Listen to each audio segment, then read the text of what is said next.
Hola, les doy la bienvenida a este diálogo a propósito de la película costarricense Objetos Rebeldes, parte de la competencia documental del 25 Festival de Cine de Lima PUC. Gracias a nuestros presentadores, el Ministerio de Cultura de Perú y la Fundación BBVA, a nuestro patrocinador 3M y a nuestro auspiciador El Comercio. También a nuestros colaboradores especiales, la Embajada de España en Perú, la Embajada de Francia en el Perú, la Embajada de Chile y a EGEDA por el licenciamiento al festival. Nos acompañan Carolina Arias, antropóloga, docente y cineasta costarricense, que en 2017 fundó Mito Producciones, empresa con la que produce su primer largometraje, Objetos Rebeldes, que tenemos la suerte de ver en esta edición del festival. También está con nosotras Patricia Villanueva, artista visual, curadora de proyectos educativos y digital en el Museo de Arte de Lima, Mali. Sin más, las dejo con ellas. Gracias, Elizabeth. Hola, Carolina, ¿cómo estás? Hola, todo bien, muy feliz. El otro día nos conocimos brevemente y, aunque tal vez no fue tan brevemente, creo que hablamos por un buen largo rato y fue una reunión, un encuentro para mí extremadamente intenso. Creo que también lo fue para ti porque encontramos una serie de coincidencias que pasaban más allá de lo anecdótico, ¿no? Entre un poco la forma en la que afrontaste el proyecto de tu documental y un poco mi propia práctica. Y lo interesante fue que no solamente teníamos un lazo interesante, tenemos un lazo interesante en los temas que nos conmueven y que nos inspiran, sino también en nuestras propias experiencias personales, ¿no? Que se filtran en el trabajo, y creo que de eso vamos a hablar un poco hoy día también. Yo quería dialogar un poco contigo porque luego de haber visto el documental más de un par de veces, en diferentes momentos del día, en diferentes estados emocionales, creo que hay como varias lecturas que le puedo hacer, pero una cosa que estaba clara para nosotros cuando nos encontramos era que habían ejes que iban más allá del filme por sí mismo, ¿no? O sea, más allá de las anécdotas de cómo se filmó o el financiamiento, o sea, todo eso que es importante, pero también hay temas eh, simbólicos y temas que trascienden a, digamos, el tema central o lo que aparenta ser el tema central del film. Entonces lo que yo quería hacer era como que estructurar en una serie de ejes nuestra conversación, que de alguna manera saltaron a la luz la primera vez que hablamos. Entonces quiero hablar sobre los objetos, bueno, la película, el documental se llama Objetos Rebeldes, que ya de por sí el nombre es fabuloso, pero hablar un poco sobre la importancia del objeto, la arqueología de la memoria. Luego hablar un poco del objeto como objeto mágico, el objeto como ofrenda, el objeto como un vínculo emocional, ¿no?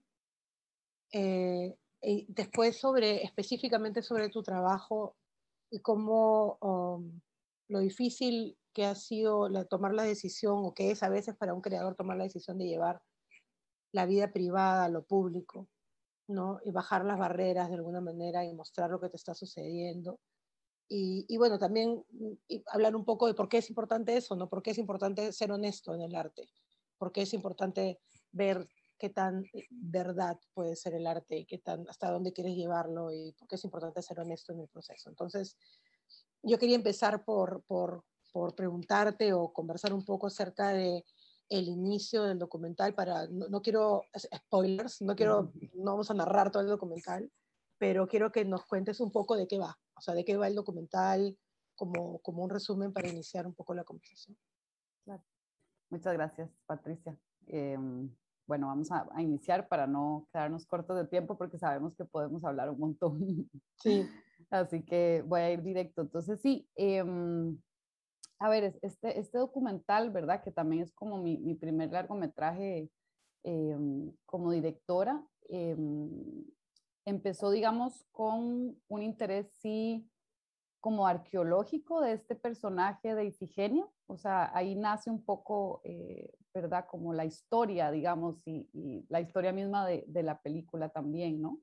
Yo sí estoy en ese proceso bueno, estaba, la que sigue en el proceso del retorno al país, pero bueno, sí, como que, ¿verdad? Regresé después de estar muchos años fuera del país y en este proceso como migratorio de, ¿verdad? De volver a tu país como natal, ¿verdad? Porque creo que eso también marca mucho, regresar a tu país como de infancia, Sí. ¿no? Ya hay un montón de vínculos ahí y cosas que se nos mueven, ¿verdad? En ese gesto. Y entonces realmente fue como una amiga de mi madre que es poeta, que tiene una sensibilidad interesante, que me comenta que esta arqueóloga estaba de regreso al país, ¿verdad? Y me dice, sí, de las esferas de piedra, ¿verdad? Y yo me acuerdo de haber visto esos objetos en la ciudad, hasta en jardines de casas de personas, ¿verdad? Pero no directamente, tal vez yo no tenía un vínculo emocional con esos objetos, ¿no? Pero sí es cierto, y eso es algo interesante hablando de los objetos y de la memoria, yo desde siempre sí he sentido, es algo extraño, ¿no? Pero sí, siempre he tenido como la idea de que, y de verdad lo siento desde muy niña, ¿no? De que los objetos guardan obviamente una memoria, pero como un cierto poder mágico que después más adelante ahondamos en eso. Pero sí desde niña, ¿no? Tengo muchos recuerdos de relacionarme como con las cosas de una forma, o sea, con los objetos de una forma particular, ¿no? Y bueno, entonces yo creo que eso ya estaba ahí, pero al inicio sí, como que era un poco descubrir esta arqueóloga, me llamaba la atención obviamente también de cierta forma el tema de género, ¿no? Porque muchas veces ¿verdad? Los exploradores, Indiana Jones y todos como son hombres, ¿no? También, entonces yo dije, qué interesante, ¿verdad? También es como una mujer, ¿verdad? Que es arqueóloga y que se ha como obsesionado literalmente con estos objetos, ¿no? Porque sí hay como una cosa ahí obsesiva, interesante, digamos, en el sentido de que realmente son estos objetos olvidados, ¿no? Porque justamente yo también no tenía mucha relación o memoria particular en relación a estos objetos, ¿no? Entonces ahí fue donde yo empecé a adentrarme, sobre todo en su blog, ¿verdad? Porque obviamente la arqueología tiene todo un lenguaje, obviamente científico más, ¿verdad? De ciencia más dura, por decirlo así, súper importante, obviamente, pero yo como cineasta, obviamente, por ese lado como que no me interesaba tanto, ¿no? Entonces, lo hermoso de este personaje es que ella escribe este blog que se llama El drama de las esferas, ¿no? Y ya el nombre es un poco más, yo dije, mira, qué nombre, ¿verdad? Dramático, sí, claro. Exacto, ahí yo digo, ahí hay algo, ¿no? Ahí hay algo. Entonces, realmente me clavé a leer su blog y encontré un mundo arqueológico más metafórico y más poético, ¿no? Y ahí fue donde yo dije, aquí yo pienso que hay un montón de cosas interesantes y bueno, también obviamente la conocí a ella personalmente después y curiosamente también, ¿no? Esas como sincronías de la vida, ella se fue a vivir mucho tiempo fuera de Costa Rica y estaba también volviendo, o sea, literalmente a unos cuantos, un año o así de diferencia, estaba también en ese proceso, ¿no? De como de reintegrarse, ¿no? Como a Costa Rica otra vez. Entonces, a nivel personal tuvimos también como una conexión, ¿no? Como una búsqueda ahí parecida.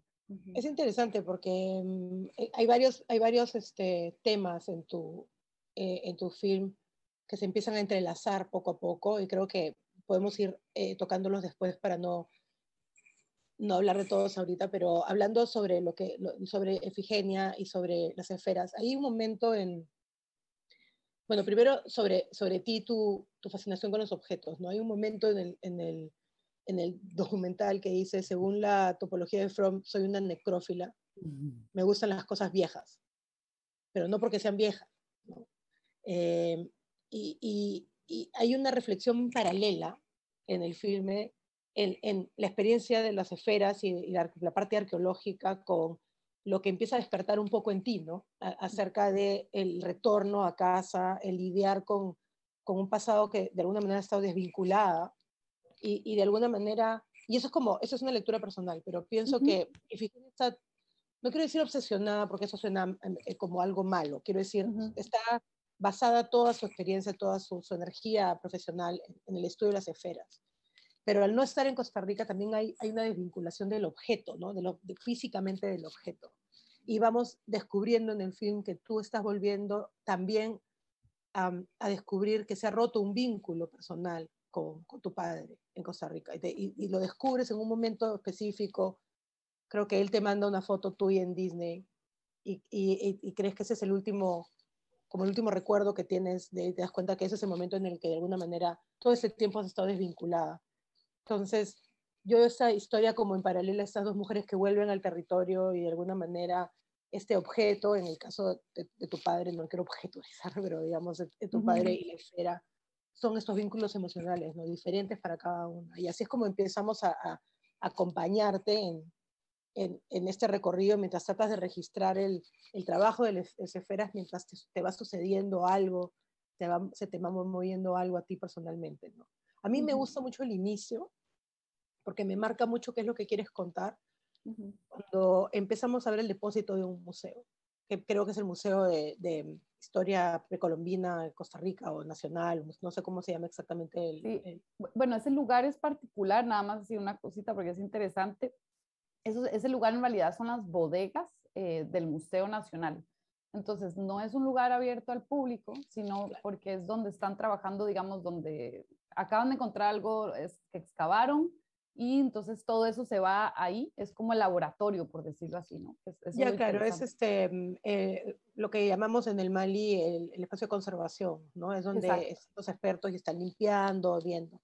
Y es algo, ahí marca ya el ritmo del filme. El filme tiene un ritmo muy poético y que te pide respirar profundo y acompañar el ritmo, ¿no? De lo que está sucediendo, que es importante también, creo, el ritmo. Pero inicia con ese depósito del museo o de este espacio y una conservadora intenta unir estos fragmentos de una caja de millones de fragmentos y agarra un pobre fragmento y otro y a ver si funciona. Y yo pienso, esto le va a tomar la vida, ¿no?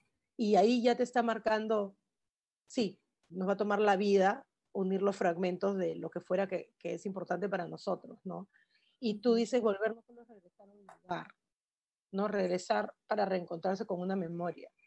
Y, y hay una serie de escenas, y lo menciono porque para mí crea un hilo conductor a lo largo del film, que hablas de las fotos de tu familia y los libros de tu madre, pero lo que vemos son los estantes del depósito del museo, que dicen, ¿no? Fragmentos, huesos, vasija en pedazos, y todo está como desconocido, o sea, cosas que no se sabe qué son y que están como, y yo pienso mucho en los cajones de la familia, donde están metidas fotos como de manera aleatoria, ¿no sabes? Y habla también de los fragmentos, las etiquetas, no sabes qué fecha, de quién era, a quién le perteneció, no hay contexto. Y en la arqueología y en los museos el contexto es vital, porque una pieza, para hablarnos de algo más que su materialidad, necesita saber de dónde salió, quién era el dueño, qué vivió el objeto, y eso le da contexto y nos habla de qué era, ¿no?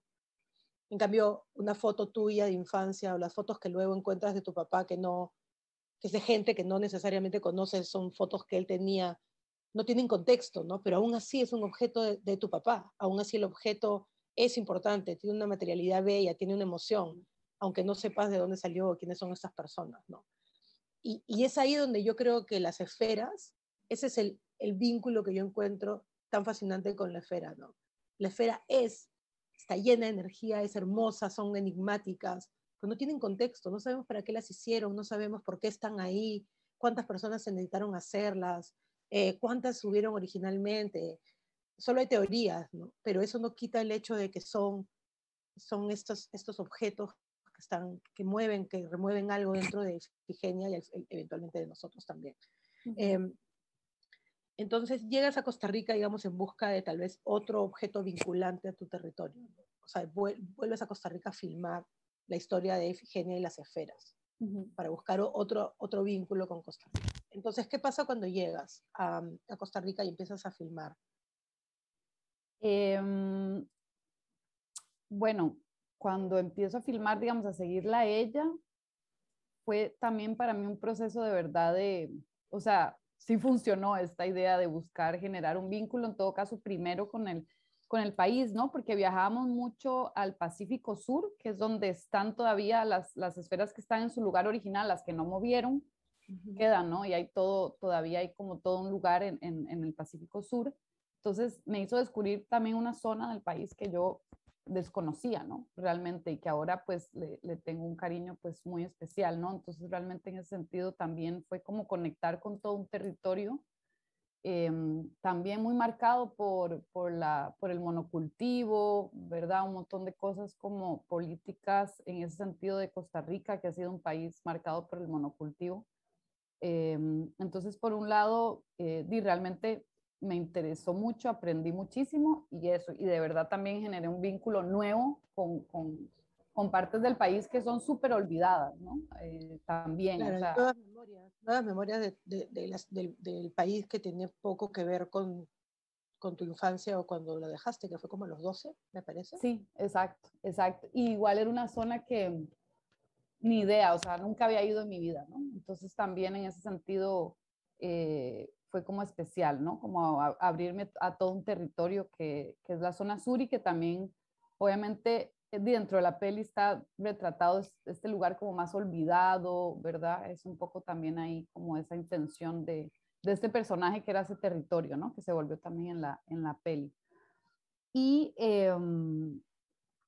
también, digamos, era curioso porque obviamente, como vos decís, ¿verdad? Creo que después de la arqueología se volvió como un gesto, eh, ¿verdad? Donde me cambió un poco la mirada en el sentido de cómo, o sea, a pesar de que yo ya, de verdad, los objetos siempre han tenido como algo especial, ¿no? Y realmente yo me encontré en esta casa de infancia, di sola y con todo, ¿verdad? Sola en el sentido de vacía, ya, digamos, mi madre vive en otro país, mis hermanos, ¿verdad? Entonces, eh, y realmente sí, yo me pasaba muy autistamente, no mentira, ¿verdad? Como revisando los libros de mi madre, viéndolo, Sí, ¿verdad? sí. Como una arqueóloga, realmente. Pero yo no hice ese clic, digamos, tan rápido, ¿verdad? Que vamos a hablar más adelante, como ese clic tan rápido entre lo que yo estaba excavando adentro mío y lo que estaba excavando, digamos, a nivel como de la historia de Ifigenia y de la arqueología nacional, ¿no? Eh, Porque sí, efectivamente es muy interesante, como vos decías, también pensar cómo las imágenes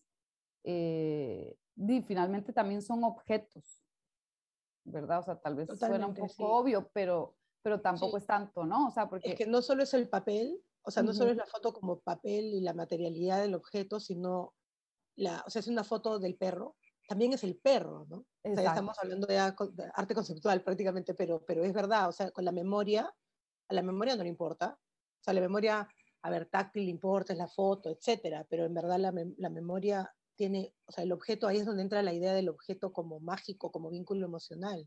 Es un total.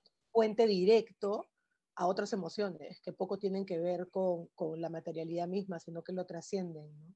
Claro, y yo Y creo que ahí la intención que describiste muy bien de esa secuencia inicial, que también era cómo representar la memoria, que es algo al mismo, o sea, puede ser algo tan tangible, pero tan abstracto. sí, Entonces, por eso yo decía, qué cosa tan rara, yo hablando de las fotos de mi familia y vemos huesos, ¿verdad? Pero bueno, o sea, como pedazos de hueso y pedazos de dientes. pero eso a mí me parece, lo que me parece a mí fascinante de eso es que desde el inicio, como creo que lo mencioné rapidito, tenemos una idea de que estamos viendo dos historias. Y las dos historias son la misma historia, pero están contadas por dos mujeres diferentes al mismo tiempo. Vemos una historia, pero oímos otra historia, pero en realidad estamos, no sé si estoy siendo confusa, pero me refiero, en las imágenes vemos una historia, vemos a Costa Rica, vemos las aferas, vemos a Efigenia, vemos el museo, pero te estamos escuchando primero tu voz, la misma tonalidad con la que estás hablando, no suena que estás narrando la historia de nadie más que la tuya, es como muy personal el ritmo de tu voz y además te escuchamos poco, parece que hablaras mucho a lo largo del documental, pero en realidad son cosas como muy puntuales y cuando hablas es como, cada vez se vuelve más como, ay, ¿ahora qué pasó? Y es como, pero no en el mal sentido, Sí, sino es sí, no te como entiendo. vas sintiendo en tu voz que no estás hablando de otra persona, estás contando tu historia y Ifigenia está contando la suya, tú la Ujú, tuya, pero en verdad es la misma. Y hay un ujú. asunto ahí de, simbólicamente hablando, puedo decir que es como la historia del héroe, ¿no? O sea, siempre todas las historias son la misma historia, supuestamente, ¿no? Uno se va de casa para buscar lo otro, pasa por un montón de aventuras y al final se da cuenta que tiene que regresar a casa porque siempre estuvo en casa lo que estaba buscando, ¿no?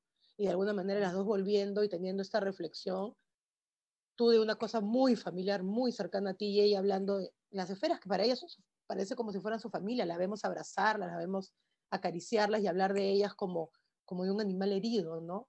Eh, Justo quería hablar de eso cuando quería hablar sobre la muerte, ¿no? Para acercarnos un poco también a otro de los temas, que es, hay un momento en el que Ifigenia está con unas personas y está tu equipo, o no sé si eran otras personas, y está en una esfera enorme que está muy maltratada, ¿no? Y ella habla y dice que la exfoliación de la piedra es como un cáncer de piel, ¿no?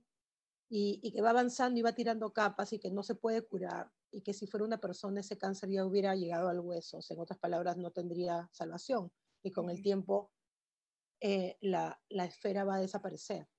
Pero tú la ves como si acariciara a un animal herido o una persona, como quien solamente está dándole un cuidado paliativo, un cuidado de no vas a estar sola y esto es lo que tienes y vamos a tratar de que estés cómoda. Y más o menos alrededor de ese momento es que nos enteramos que tu padre está enfermo, ¿no? Más o menos un poco antes o un poco después. Y ahí, bueno, es evidente para todos que hay un clic más directo entre el objeto, entre los objetos que mencionamos, ¿no? Eh, También hablas, para pasar a los objetos como ofrendas o el objeto mágico mismo, hay un momento en el que hablas del recuerdo de el recuerdo de los momentos relacionados a la muerte, ¿no? Como el cuerpo se vuelve también un objeto y uno vuelve a ese recuerdo de alguna forma aterradora, pero al mismo tiempo vuelve porque es importante eso como testimonio, ¿no? De que el objeto existió y es lo que veo yo cuando Ifigenia llega a estas piedras y no son, hay unas perfectas y hay unas que están como muy dañadas, como si estuviéramos viendo, ¿no? Como el tiempo va carcomiéndolo. Entonces, si hablamos del objeto como ofrenda o el objeto mágico o los vínculos que el objeto tiene, el objeto en sí es vinculante, ¿no?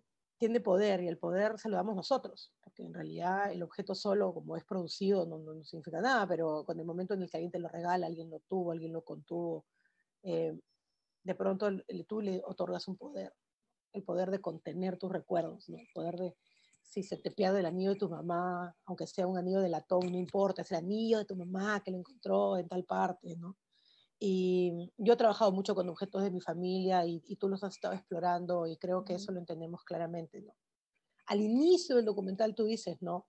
Es que mi regreso es para reparar una fisura y me parece que eso marca todo el film en el sentido de que lo entendemos como un objeto que está roto, al que hay que reparar, ¿no? No deshacernos de él, sino reparar para que vuelva a funcionar, ¿no? Eh, ¿Cómo ves tú el rol del objeto como ofrenda o el objeto mágico en la narrativa del documental? Que es otra forma de ver el objeto, ¿no? Ujú. Es súper, bueno, me encanta que haya surgido esa idea como de la ofrenda, que todavía o sea, no la había como pensado como tal, o sea, ¿cómo explicarlo? Como que, como que eso, yo siempre he pensado como en este carácter mágico y como vos decís, ¿no? Que al final uno es el que le otorga ese poder Sí, al objeto, ¿no? De contener un montón de recuerdos, de relaciones, de afectos.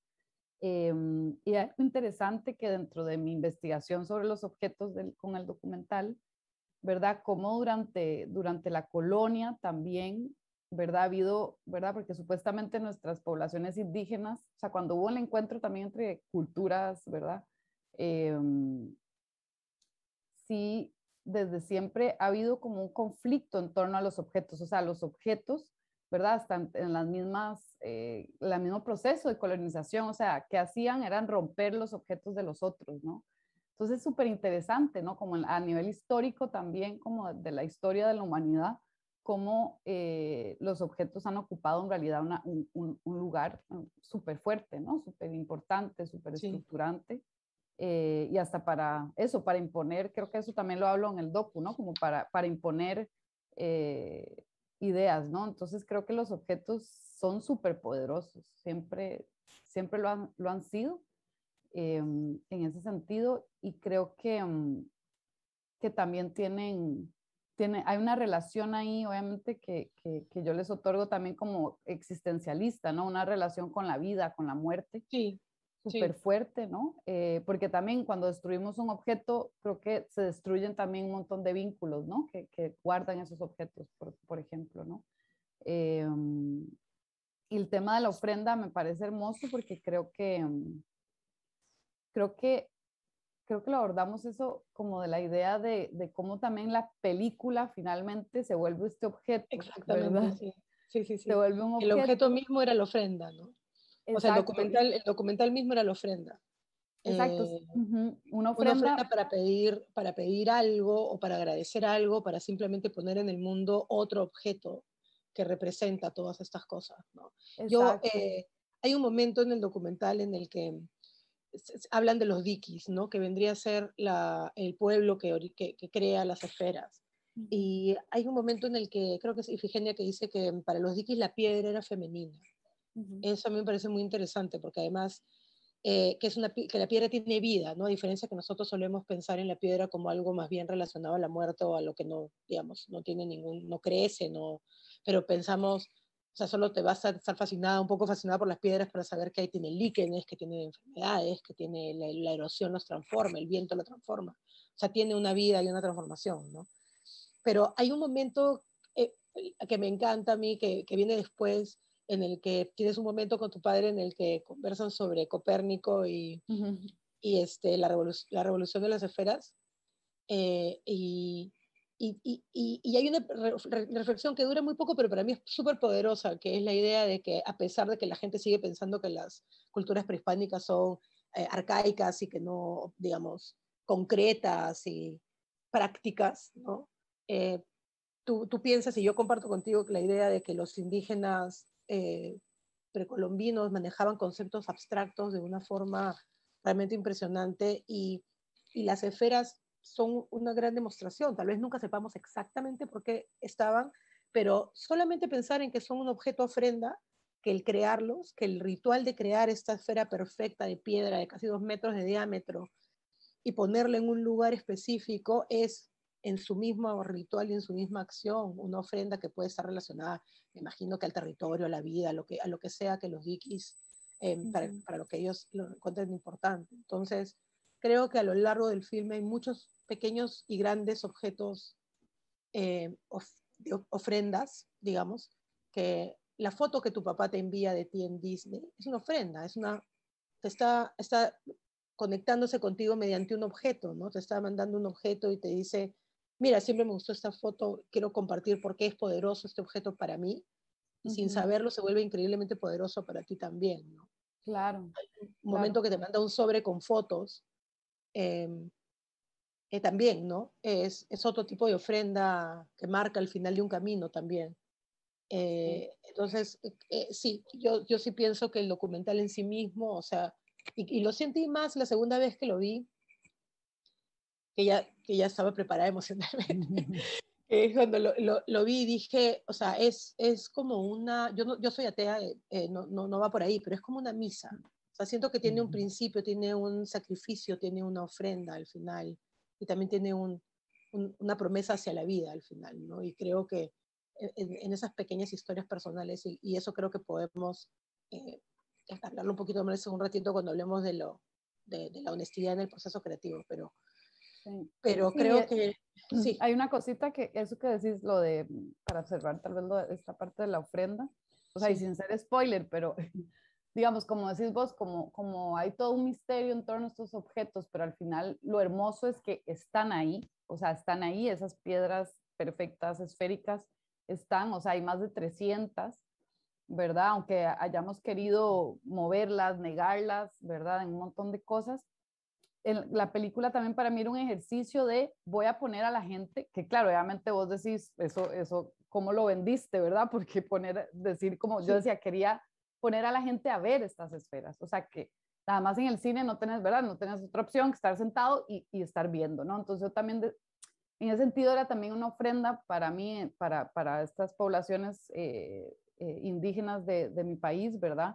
como un homenaje, ofrenda, ¿no? De decir, vamos a sentar a verlos porque en sí son hermosas, ¿no? Entonces, si hay una secuencia un poco larga en la película donde solo vemos esferas y vemos esferas y vemos Por esferas. eso me parece, perdón, Carolina, antes que se me olvide, por eso es que cuando hablas de Copérnico digo, porque sí son escenas de las esferas, y lo hablamos, que parecían de satélite de alguna especie de planeta, ¿no? Porque no es la esfera en su territorio, hay muchas de esferas en el territorio, pero no puedes evitar pensar en que lo que estás viendo es una especie de sistema galáctico, y, y hay un momento en el que la esfera cubre el horizonte de la pantalla, y solamente la ves con la textura y parece la luna, parece, no, Sí. no sé, parece un meteorito o algo parecido, parece inminente, concreto, o sea, es al mismo tiempo lo más concreto que existe en la Tierra, o sea, una pelota de piedra, y lo más abstracto, juntos, ¿no? Es como que la Tierra y el cerebro humano en un solo objeto, y creo que parece que pulsara, hay algo como muy, muy poderoso, mientras te permitas el tiempo de verlo, justamente creo que ese fragmento en el que tú dices que solamente ves como que las esferas y las texturas es importante porque se vuelve piel, la textura de la piedra, dejan de ser Sí. solo piedras, ¿no? Total, eso era súper importante para mí como en la puesta a nivel como de puesta en escena, ¿no? De cómo abordar estos objetos, cómo de cierta forma, sí, como abordarlos eso, como un personaje, ¿verdad? Y claro, dentro de ese personaje había uno que era como el planetismo que le decíamos nosotros como el código del rodaje, porque efectivamente muchas parecen planetas, cuando el sol les da de una forma, ¿verdad? Yo nunca he estado en el espacio, pero digamos, las cosas que uno obviamente ha visto, sobre todo imágenes de la NASA, yo me puse también como a estudiar un poco las imágenes que tenemos de los planetas. Y también yo sentí ahí como este vínculo, ¿verdad? A nivel estético tal vez, y que también es como una conexión con algo, ¿no? Y me parecía muy importante retratarlas así. Totalmente. Ujú. Es raro porque nos olvidamos todo el tiempo, no podemos ser conscientes todo el tiempo que estamos parados en una piedra que está flotando en el universo, porque nos volveríamos locos si pensamos que en realidad estamos, o sea, Sí, a la estamos ahí. deriva, confiando en las leyes de la física, más o menos, ¿no? Pero de pronto ves esto que es casi como una Tierra en escala, un planetoide, un asteroide, no lo sé, y es, de nuevo, no es como, ay, qué raro, bueno, estás parado en uno igual, o sea, esto es como una maqueta, ¿no? O sea, es súper interesante. Mi mente funciona así como una especie de cosita eléctrica que yo no puedo dejar de hacer conexiones, y reconozco que la mayoría son mías, no tiene por qué ser tu intención tomarlas. No, Pero, tranquilo. pero sí creo que es muy interesante que, eh, o sea, hay un regreso al origen en el video, intencional y no intencional, o sea, narrativo y no narrativo, o sea, está, desde el principio tú dices, vuelvo a Costa Rica para tal cosa, ¿no es cierto? Y cuando presentas a Ifigenia también dices, ella también vuelve, ¿no? Entonces hay una idea de regreso al origen, pero también hay una vuelta al origen emocional, tú estás volviendo a tu origen, estás volviendo a tu casa, a tu familia, a hablar de tu papá, de su relación. Ella está volviendo a su carrera, a la tierra, a la piedra, al origen histórico, ¿no?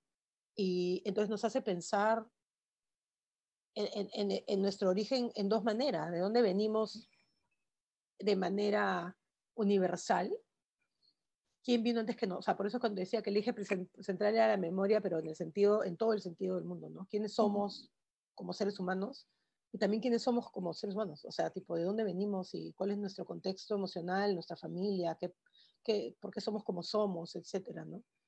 Lo Sí. cual me lleva obviamente al tema, casi el penúltimo tema, antes de que, para variar, se nos pase el tiempo, estoy acá con mi relojito, que es no la decisión, pero el paso hacia llevar la vida privada a lo público a través del arte. Los artistas, no todos evidentemente, pero hay artistas como tú y creo que como yo que nos hemos encontrado en un momento en el que hemos tenido que decidir si lo queremos hablar desde una distancia o queremos realmente hablar del tema. Y muchas veces implica ponernos al frente de la historia. ¿no? Poner nuestro rostro, nuestro nombre, nuestra historia personal, así la acomodemos por razones narrativas. Igual es nuestra historia. Y en el caso tuyo y en el caso del documental, tú no planeaste hablar de tu vida personal cuando iniciaste el proyecto del documental. Eso se dio en paralelo. Cuéntanos un poco eso. Súper, no, me parece súper importante hablar de eso porque sí, efectivamente hay una parte que sí fue una decisión racional que tuve que tomar en un momento, digamos. Y por otro lado, era algo que era como una semilla, o sea, era como algo que siempre estuvo adentro, digamos, como o sea, como esa postura de estoy regresando, quiero implicar, ¿verdad? Quiero relacionarme con esta historia, vincularme, ¿no? Y creo que también en el hacer, digamos, de esta película fui descubriendo también formas que uno tiene, creo que profundas, de relacionarse con el mundo finalmente, ¿verdad? Y creo que en ese sentido me doy cuenta que yo pues me vinculo personalmente, o sea, se me hace difícil a mí Sí. definitivamente no vincularme con lo que hago, hasta cuando soy, digamos, docente, o sea, yo soy una docente que busco saber cómo están mis alumnos, no sé, como que me doy cuenta que a mí la distancia me cuesta, ¿verdad? Pero efectivamente, como vos decís, yo no, digamos, al inicio, no, yo no planteaba para nada, digamos, meter mi línea de personal de vida. Pero, ¿qué fue sucediendo? Mediante, digamos, se fue desarrollando el seguimiento que yo tenía con Ifigenia y toda la cosa, y en paralelo sucede esto de que le diagnostican el cáncer a mi padre, ¿no?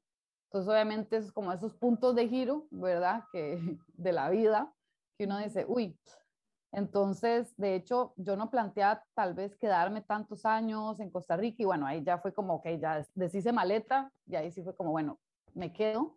Y entonces también fue como, bueno, y voy a ponerle energía a este documental porque también pues como que la cosa va a ser que me voy a quedar aquí por un tiempo, ¿no? Y obviamente, sí, ya lo que digamos fue como algo muy marcante, digamos, o importante en ese sentido, fue cuando ya sí nos ganamos un fondo y sí teníamos unas fechas ya que teníamos que rodar para ejecutar ese fondo, por decirlo así, ¿no? Que fue en el 2018. Y ahí sí, mi padre como que, sí, el cáncer es como un fantasma, ¿verdad? El cáncer, porque él lo operan, entonces le sacan la parte del páncreas donde tuvo, o sea, donde tenía el cáncer y supuestamente ya es como, lo sacaron a tiempo, ¿verdad? Y eso que el de páncreas es muy violento. Sí. Entonces era como, ya, todo bien, aparentemente, ¿no? Pero obviamente es un fantasma en el sentido de que siempre termina volviendo un cáncer, lastimosamente, a menos de verdad tener muchísima suerte. Y él empezó otra vez con dolores, malestares, y bueno, ya en el 2018 sí, la cosa se empezó a poner un poco mal y ya entró en un, digamos, sí, ya nos anunciaron que se estaba como complicando la cosa y se estaba yendo, o sea, se había ido el cáncer a otro sitio del cuerpo, ¿no? Todavía no nos habían confirmado que era en el pulmón, pero bueno, estaban ahí en esos exámenes.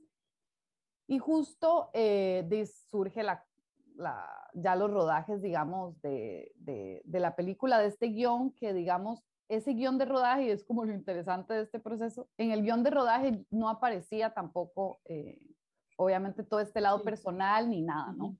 Entonces, nos vamos a filmar, pero ¿qué pasa? O sea, literalmente nos vamos a filmar y yo, o sea, yo siempre tenía el teléfono cerca. Bueno, mi hermana vive en Estados Unidos y ella venía mucho porque a mí me tocó mucho ocuparme de él. O sea, mi hermano es médico y del hospital público, en cuidados intensivos también. Entonces, alguien que trabaja demasiado, o sea, mi hermano no, digamos, ya tiene medio país que tiene que ocuparse, digamos. Entonces, en ese sentido, también el cuido me tocó a mí, ¿no? Y creo que eso no es menor, porque sí, obviamente, fueron muchas horas de mucho acompañamiento de una persona en un estado terminal, ¿no? Y creo que eso inevitablemente te atraviesa, o sea, y más siendo tu padre, ¿no? Entonces, yo me empiezo a dar cuenta a qué punto esas cosas me están atravesando y digo, no puedo, o sea, era curioso, porque cuando íbamos al rodaje, yo al fotógrafo, obviamente le decía, hay que buscar imágenes de como de, ¿verdad? Obviamente relacionadas a la muerte, al olvido, como a algo que se está perdiendo, ¿verdad? Entonces, claro, pero porque eso también me estaba atravesando el cuerpo viendo el proceso de muerte de mi padre, ¿no? Entonces, el fotógrafo también, fue muy loco, ese año fue un año marcado, digamos que para el equipo también como de cosas personales fuertes, el fotógrafo nació su hija y nació con una enfermedad, entonces también el fotógrafo pasó en el hospital con su niña recién nacida, entonces también él entendía como ese estado un poco mental donde tenés como a la muerte encima, ¿verdad? Un poquito ahí, Sí. que ya la tenés como sentada a la par, ¿verdad? No hay otra cosa que hacer más que conversar con ella. Y él también, ¿no? Creo que en ese sentido el fotógrafo que hizo un trabajo maravilloso, hubo también una sensibilidad que él estaba atravesando en la vida. Y yo creo que en ese sentido, ahí yo dije, bueno, pues creo que es inevitable separar esto, ¿no? O sea, es inevitable y es lo que estaba construyendo finalmente la película y las imágenes del rodaje se vieron atravesadas por todo eso, ¿no? Totalmente. Entonces, cuando terminó el rodaje, yo sí digo, o sea, sí era así como, ¿y ahora qué hago como con estas imágenes, esto que estoy sintiendo, ¿verdad? Y fue realmente, o sea, mi padre fallece en septiembre y del 2018, seguimos rodando algunas cosas después y fue a inicios de 2019 con, digamos, todo lo que ya había habido en el 2018, todo lo que habíamos filmado, viendo ya un poco el material que salió de esos rodajes un poco tristes, si eran rodajes un poco emotivos, emocionales, ¿verdad?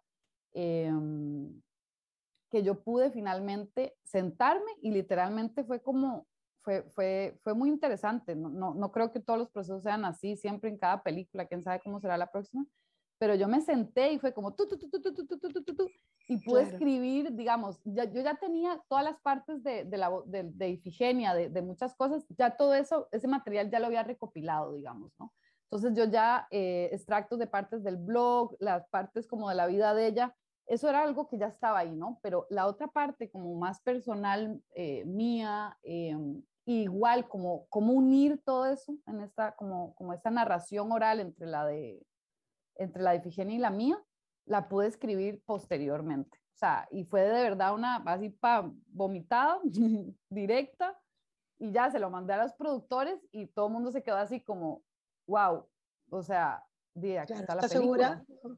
Sí, Claro. también está segura, pero por dicha, los productores en ese sentido, Alexandra y Federico, que son los que más estuvieron acompañándome en todo el proceso, ellos, o sea, me apoyaron desde siempre. Creo que ellos también apuestan por un cine también como que se arriesgue, que, ¿verdad? Que nos toque fibras de todo tipo. Y en ese sentido tuve un súper apoyo, pero sí para todo el mundo fue como, uy, y esto es otra, o sea, no es otra película porque siempre se quiso hablar de memoria, ¿verdad? Había como todo ese tema, pero aquí sí dijeron, wow, aquí sí te fuiste y te pusiste como personaje y decidiste mostrar tu excavación, digamos, personal, ¿no? Que tal vez esa excavación no estaba ahí prevista, pero realmente nos dimos cuenta que potenciaba también toda esta metáfora, ¿verdad? Justamente de la arqueología, de los objetos cargados de memoria, ¿no? Porque era llevar esa reflexión no solo a objetos arqueológicos, sino a objetos, como hablábamos al inicio, ¿no? Esos objetos bifamiliares, los objetos que tenemos en la casa, ¿verdad? Creo que sí, no fue una decisión fácil, que eso, la verdad, es cierto que digamos, aceptar mi propia voz, poner el Sí, cuerpo literalmente de una, no es fácil. También, sí, muchísimas dudas, muchísimas inseguridades en ese sentido, creo que, y por otro lado también como apoyada en el feminismo de cierta forma, ¿verdad? Yo dije, qué interesante porque es cierto que este lema, ¿no? De lo privado es político también, sí, ¿verdad? sí, Creo que ahí lo entendí, digamos, porque uno tal vez, ¿verdad? Uno lo ha escuchado, lo ha leído y todo el mundo, ¿verdad? Se volvió como esta cosa a la moda. No, Y y la ya, vez pasada, ujú. perdón, termina. No, no, y sí, y ya digamos, como viviéndolo y uno como artista decidir, voy a hacerlo así, no, creo que para mí como que sí, ya ese lema tomó un sentido, digamos, real, ¿no? Y Ah, bueno, también uno, y ya, y lo último, uno se pregunta un poco también, yo me decía, como a quién le va a importar la historia de mi papá, ¿verdad? Y bueno, después, como decías, hay una cosa también, digamos, uno, universal. exacto, ¿no? Que uno dice, bueno, todos venimos, ¿verdad? Esto del origen, todos venimos de algún lado también, en ese sentido también venimos de un padre, de una madre, ¿no? O sea, entonces, No tienes que haber tenido, lo interesante de eso es, volviendo al tema de la, digamos, de la vida privada en lo público, pero ligándolo justamente a la idea de la honestidad en el proceso creativo, ¿no? O sea, estamos hablando de las dos cosas realmente. Es, eh, es que el arte, en cualquiera de sus formas, debe hablar sobre la experiencia, creo que en principio, la experiencia humana, ¿no? Creo que el arte que conecta, el arte que crea emociones más allá de solamente lo estético, es un arte que habla sobre la experiencia humana, en todo sentido, la experiencia, el dolor, el amor, cualquiera de esas cosas. Y no podemos fingir haber sentido algo a la hora de crear una obra de arte, porque lo falso se ve, lo falso se queda en la superficie, lo falso es, "Ay, estoy pretendiendo que eso me ha pasado", ¿no? Y uno puede crear un teatro, es el teatro de la verdad, el arte sirve para eso, pero tiene que estar basado en la verdad. Y tú y yo hemos pasado por lo mismo, y no voy a ahondar en esa historia, pero he descubierto paralelos increíbles entre lo que has pasado tú y lo que he pasado yo, y la manera en la que lidiamos con eso también, no solamente la enfermedad de nuestros padres por la misma enfermedad, eh, y sino cómo nos agarró en un momento en el que estábamos creando algo y ese proceso se transformó inevitablemente en este objeto ritual para él, este último lazo, digamos, este último vínculo, ¿no? Y, y creo que eso es lo que hace que algo te emocione, es cuando escuchas tu voz hablar del tema. Hay una escena un poco larga al final, pero que es una escena que a mí me conmueve hasta las lágrimas, que es simbólica, no es una escena gráfica, ¿no? Si sigues todo el documental y de alguna manera te conectas emocionalmente, tú estás filmando en el campo, en las esferas, y te avisan que tu padre está ya muriendo, ¿no? O sea, tu hermana te trata de llamar, tú no quieres contestar el teléfono porque sabes que si contestas el teléfono probablemente son malas noticias y tienes que filmar ay, ambas sí, esferas. exacto, Eh, no, total. y tienes que seguir con tu vida porque probablemente él quisiera que tú sigas con tu vida, pero al mismo tiempo esto está sucediendo y no se puede detener, ¿no? Es algo que no puedes detener. Eso que dices de estar sentado al lado de la muerte, no sé, lo entiendo, lo he vivido exactamente. Así que sí te entiendo lo que tratar de llevar una vida normal mientras tienes esta cosa en el hombro que está diciendo ahorita, y no sabes muy bien. Pero de pronto hay una escena de la piedra, y te lo mencioné, ¿no? De una piedra que está rota en la mitad, casi limpiamente, y tienes estos dos pedazos de la esfera, una fuera del espacio y la otra enterrada en el cuerpo, ¿no? Como si este cáncer, este dolor, esta enfermedad de la piedra hubiera finalmente llegado a su límite. Y están ahí como abandonadas en este espacio en el cual no hay nadie, y no está Efigenia para que las acaricie, porque ya no están perdiendo su forma. Al mismo tiempo, tu padre se deteriora, el cáncer llega a sus pulmones. Hay una escena de un gallinazo sobre una piedra que me parece increíblemente poderosa, muy corta, porque pestañeas y te la pierdes, pero me parece súper poderosa porque si estás conectada, de pronto ves este gallinazo sobre la piedra se vuelve casi una tumba, casi el objeto que está a punto de partir, ¿no? Y, y de pronto está la cama vacía y hablas de, de- del último conversaciones con tu papá y eventualmente hablas de que tu papá nos deja, ¿no? Y es una forma tan poética y tan bella de hilar o sea, de humanizar las esferas, pero también de tratar de encontrar un tótem que tome el lugar de tu papá, ¿no? Porque tu papá no lo vemos en fotos antiguas, pero muy rápidamente, no hay una real No, civilización, no hay un objeto padre, digamos, ¿no? Pero es en ese momento en el que cuando ves la piedra ya es como que, siento como que nos estás diciendo lo que le está pasando a la piedra, no solo le está pasando a mi papá, sino también a mí, y hay algo que se ha partido, ¿no? y es como muy hermoso, lo cual nos lleva a un final que para mí también es muy hermoso por una cuestión que tiene que ver con mi práctica, pero también simbólicamente la vuelta al depósito del museo y a los fragmentos, ¿no? Y creo que es un trabajo, nuestro trabajo como creadores, nuestro trabajo como humanos.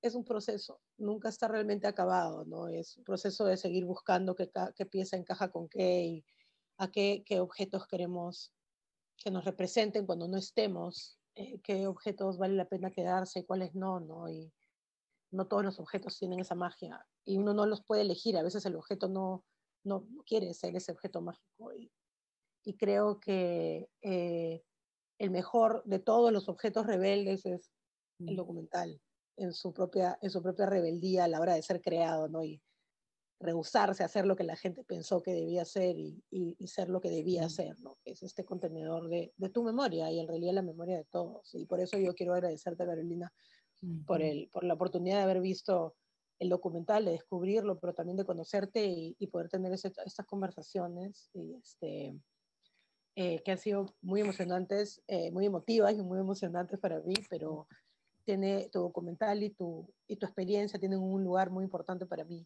en ese momento, en mi corazón. Me emociono.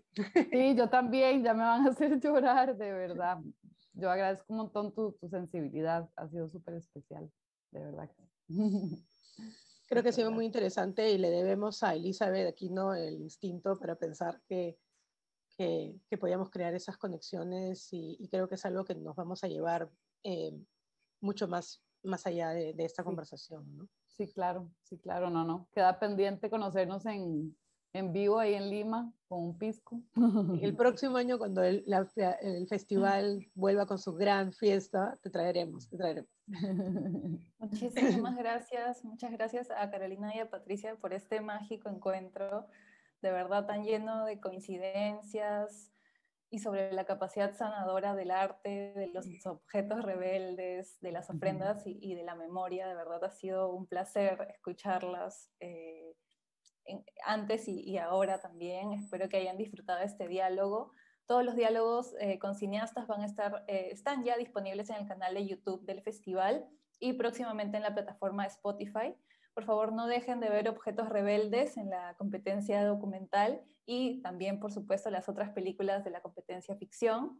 Y también seguir las actividades del festival a través de sus redes sociales y de su página web www.festivaldelima.com para conocer toda la programación de esta edición del festival en casa. Muchísimas gracias a ambas y bueno, que sigan disfrutando del festival.